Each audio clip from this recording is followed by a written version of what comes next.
میں جب علی پہنچا میں نے دیکھا کہ علی کی آنکھوں سے بہنے والے آنسو کی وجہ سے ریگزار مدینہ تر ہے۔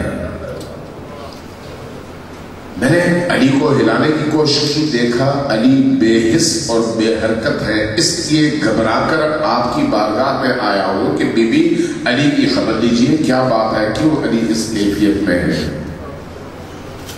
بی بی کیا فرماتی ہے؟ یہ منسوخ جملہ ان سے ہے کہ یہ آج کی بات نہیں ہے، ہر شب علی کی اللہ کی بارگاہ میں کیفیت ایسی ہی ہوتی ہے۔ وہ علی جو جب اللہ کی بارگاہ میں جائے تو یوں گریہ کرے، زاری کرے، مناجات کرے، اپنی پوری ہستی کو مٹا ڈالے اور اللہ کی ہستی میں گم ہو جائے اور گریہ کرے، روئے، آنسو بہائے۔ رونا کمزوری نہیں ہے، رونا کمزوری نہیں ہے، رونا اپنے مادی مفادات کے لیے یہ بہت بڑی کمزوری ہے، رونا اپنی بیماریوں کے لیے یہ بہت بڑی کمزوری ہے، رونا اپنے بھوک کے لیے یہ بہت بڑی کمزوری ہے، رونا پیسوں کے لیے یہ بہت بڑی کمزوری ہے، رونا اپنی دنیاوی مفادات اور فائدوں کے لیے یہ بہت بڑی کمزوری ہے۔ لیکن اگر رخ بدل جائے اور اشک بہے عشق خدا میں، عشق رسول میں، عشق علی و آل علی میں، تو پھر اس سے بڑی طاقت کوئی نہیں ہے، اس سے بڑی طاقت کوئی نہیں ہے۔ علی جو کائنات کا طاقتور ترین انسان ہے، جب اللہ کی بارگاہ میں جاتا ہے، عشق الہی میں، رات کی تاریکیوں میں دنیا سے چھپ کر یوں اشک بہاتا ہے، روتا ہے، خروش سے جاتا ہے، لیکن جب اللہ کے دشمنوں کے مقابلے میں آتا ہے تو اتنا ہنستا ہے، اتنا متبسم ان کا چہرہ ہے کہ دشمن دیکھ کر پریشان ہو جاتے ہیں کہ یہ ہمیشہ ہنستے اور مسکرانے والا آدمی کیسے ہم سے لڑے گا۔ جب خلافت کی تقسیم کا مسئلہ پیش ہوا تو بعض لوگوں نے امیر المومنین پر یہ اعتراض کیا کہ علی ہمیشہ ہنستے رہتے ہیں اور مذاق کرتے رہتے ہیں، اس لیے خلافت کے اہل نہیں ہے۔ وہ علی جو رات کی تنہائیوں میں اس طرح سے ہے اور دن کی روشنی میں اس طرح سے ہے، دونوں میں تضاد ہے، لیکن علی کے وجود میں یہ دونوں چیزیں جمع ہیں۔ سلوات بھیجیے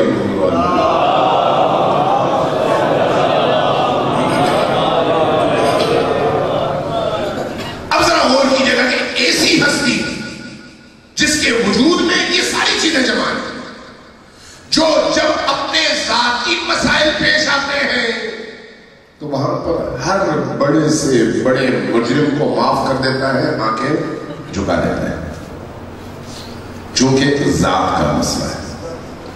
لیکن جب خدا کا مسئلہ پیش آتا ہے تو پھر اپنے قریبی ترین ساتھیوں کے مقابلے میں بھی پہاڑ بن کر کھڑا ہو جاتا ہے کہ خدا کے مسئلے میں کوئی مسئلہ سے کام نہیں لیتا۔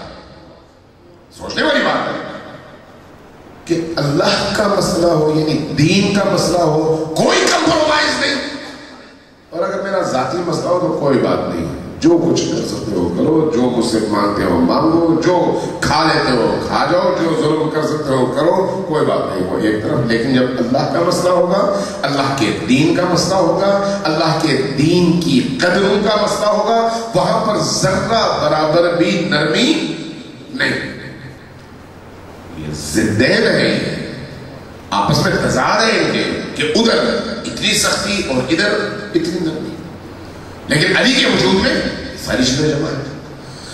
اس لیے میں کہہ رہا ہوں کہ علی کو میرے سامنے کہ علی ہے کون؟ علی کی زندگی کے شب و روز اور تمام نشیب و فراز میرے اور آپ کے لیے حجت بھی ہے اور نمونہ عمل بھی ہے، نمونہ عمل بھی ہے۔ یہ جو علی کی روح ہے، یہ جو علی کی صفات ہے، انہی صفات سے دنیا پرست لوگ ڈرتے رہے ہمیشہ، انہی صفات سے انہیں خوف کیا تھا کہ اگر کوئی ایسا شخص مسند خلافت پر بیٹھ جائے تو پھر ہمارا ناطقہ بند ہو جائے گا، ہمارے رستے بند ہو جائیں گے، ہمارے مفادات کے دروازے بند ہو جائیں گے۔ نتیجہ کیا ہے؟ نتیجہ یہ ہے کہ ایک ایسے شخص کو آنے ہی نہ دو، صرف آنے نہ دو نہیں، اس کو اتنا خراب کرنے کی کوشش کرو کہ لوگوں کے اندر اس کی جو شہرت ہو وہ دین کے مخالف کے طور پر۔ آپ غور کیجیے گا کہ علی ابن ابی طالب جو ان تمام فضائل کا مرقع ہے، اس علی کے حوالے سے آپ کے عرب معاشرے میں اس وقت کیا صورتحال تھی؟ میں نے پہلے عرض کیا 40 سال تک 70,000 مسجدوں سے علی کے خلاف۔ علی کا تاثر کیا ہے؟ نعوذ باللہ من ذالک، علی دین کا دشمن ہے۔ دین کا حامی کون ہے؟ ابو جہل کی اولاد۔ دین کا حامی کون ہے؟ اولاد ابو سفیان۔ دین کا حامی کون ہے؟ آل بنی امیہ۔ اور مخالف کون بن گیا؟ آل رسول۔ یعنی اس طرح سے پروپیگنڈے کرو کہ یہ جو داعیان توحید تھے، یہ جو انبیاء کے اس سلسلے کے محافظ تھے، ان کو دین کے دشمن کے طور پر پیش کرو، اور وہ جو دین کے لٹیرے اور دین کے قاتل تھے انہیں دین کا ڈیفینڈر بنا دو۔ تعریف نہیں۔ اور ایسا ہی ہوا جب 21 رمضان کو علی ابن ابی طالب کی شہادت ہوئی اور خبر شام تک پہنچی تو لوگوں نے کیا کہا؟ لوگ ایک دوسرے سے پوچھتے تھے کہ کیا علی مسلمان تھے؟ کیا علی مسجد میں جاتے تھے؟ ہم نے سنا ہے کہ علی کو محراب عبادت میں قتل کیا گیا ہے۔ علی کا کیا کام محراب عبادت میں؟ کیوں؟ اس لیے کہ اگر علی کا چہرہ، علی کا کردار مسخ کر کے پروپیگنڈوں کے ذریعے سے علی سے لوگوں کو دور نہ کیا جائے تو علی نور ہے، تمام پروانے علی کے گرد گھومیں گے، دشمنوں کے نہیں۔ اس لیے اتنا پروپیگنڈا کرو کہ لوگ علی کی طرف بالکل بھی نہ جائیں۔ حتیٰ جمعے کی نماز میں یہ عمر بن عبدالعزیز کے دور تک قائم رہا یہ جو سلسلہ یہ خبیثہ تھا، اور شروع امیر شام نے کیا تھا۔ وہ کیا تھا کہ نماز کے خطبوں میں جہاں پر نبی کریم پر آپ درود بھیجتے ہیں وہیں پر نعوذ باللہ ثم نعوذ باللہ ثم نعوذ باللہ علی ابن ابی طالب پر لعن کریں۔ سوچنے والی بات ہے کہ اس حد تک نوبت پہنچ گئی کہ نماز میں خطبوں کا حصہ قرار دیا جائے۔ عمر بن عبدالعزیز نے آ کر اس کو منع کر دیا، اور اس کی ایک الگ داستان ہے، میں اس کی طرف نہیں جاتا، آتا ہوں اپنے موضوع کی طرف، چونکہ ٹائم کم ہے، آپ لوگ بھی زیادہ بور نہ ہو۔ سلوات بھیجیے بر محمد و آل محمد۔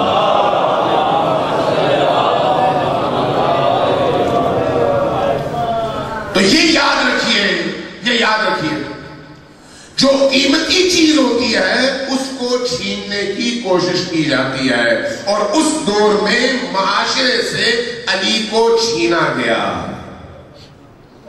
یا دوسرے لفظوں میں معاشرے کو علی سے چھینا گیا، دونوں صحیح ہے۔ اس معاشرے کو علی سے محروم کر دیا گیا، اور علی کو اس اسلامی معاشرے سے محروم کرنے کی کوشش کی گئی۔ لیکن یہ ایک حقیقت ہے، اگر آپ سونے سے، ہیرے سے، جواہر سے محروم ہو جائیں تو ان سونے، ہیرے، جواہرات کا کچھ نہیں بگڑتا، نقصان آپ کا ہوتا ہے۔ علی کو لوگوں سے چھینا گیا، نقصان علی کا نہیں ہوا، لوگوں کا ہوا۔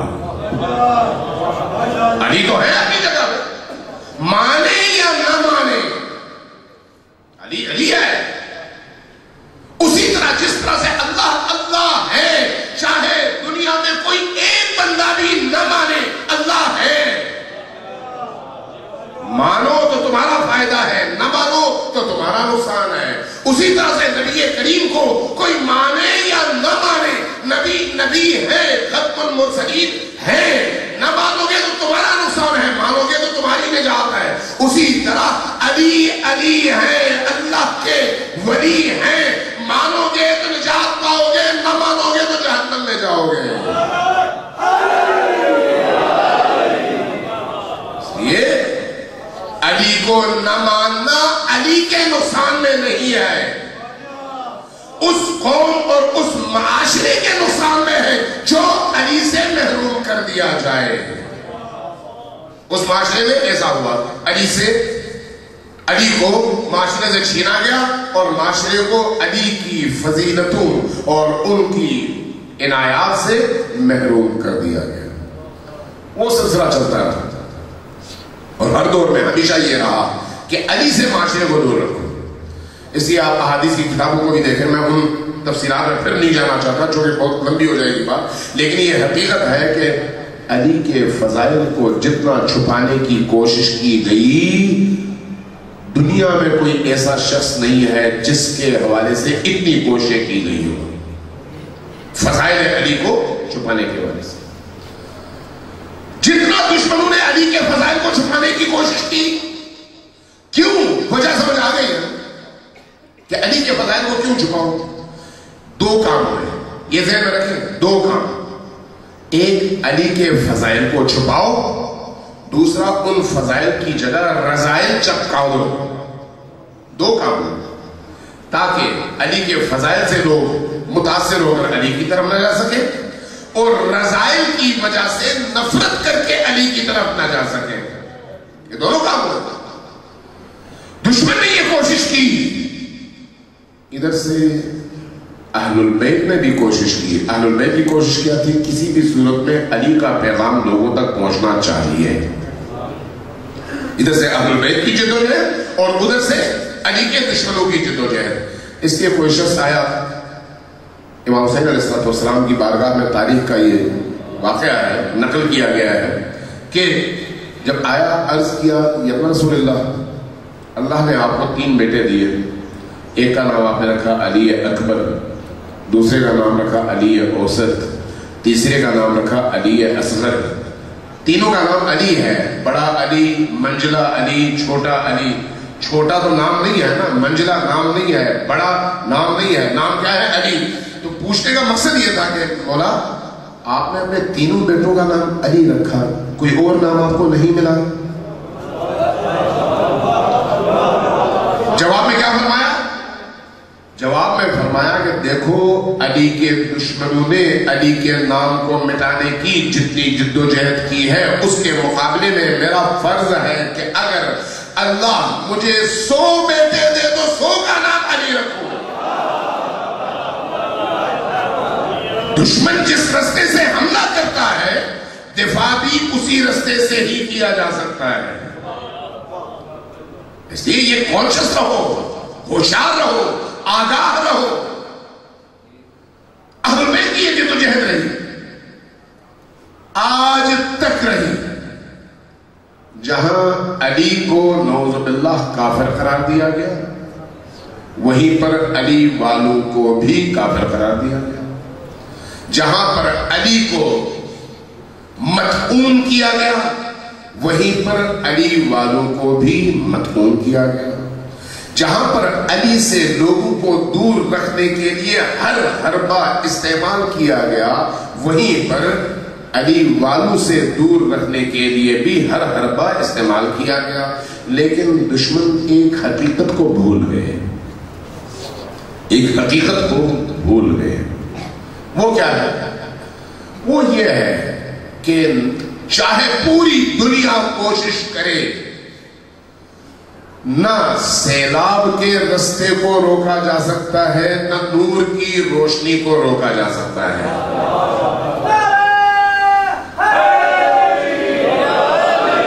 آپ چاہے 1000 ہیلے تلاش کریں، آپ سورج کی شعاؤں کو زمین پر پڑنے سے، کائنات پر پڑنے سے روک نہیں سکتے۔